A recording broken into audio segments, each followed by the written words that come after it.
Здравейте хора, сега ще ви покажа какво си взех от магазина. Първоначално, момент само да спра видео. Първото нещо е черен петър.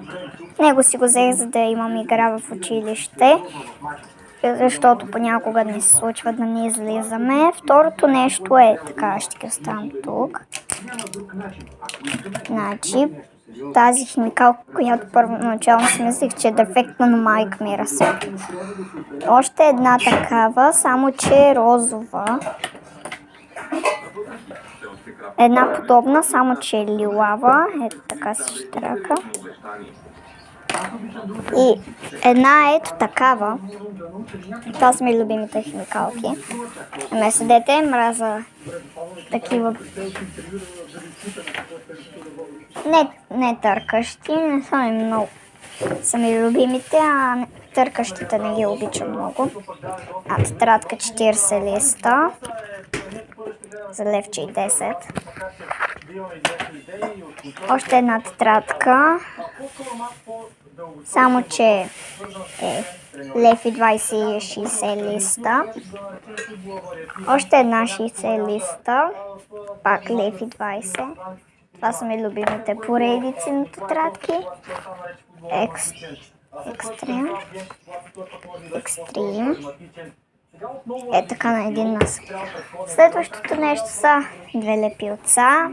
Съжалявам, се мартам леглото на кучето. Не останаха много още неща. В един тежък пластелин, който тежи колкото мене. Едни фулмастри. 3,50. Оливи, които са ужасните. Миналата година има същите, ама ги мраза. Предпоследното нещо са двете гумички.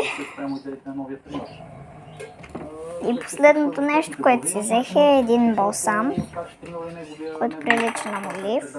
Ето. Не знам точно на какъв език се говори, предполагам, че е на испански, там има човек, който да превежда.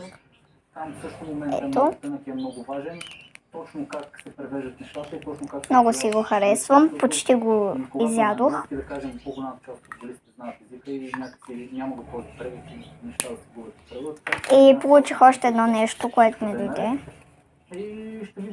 Картичка от Squid Game, така че абонирайте се, ако искате да ме видите в Squid Game. Така че знаете какво да направите, лайк, subscribe, вие си знаете. И ако искате да има още поредици, цъкнете плюс.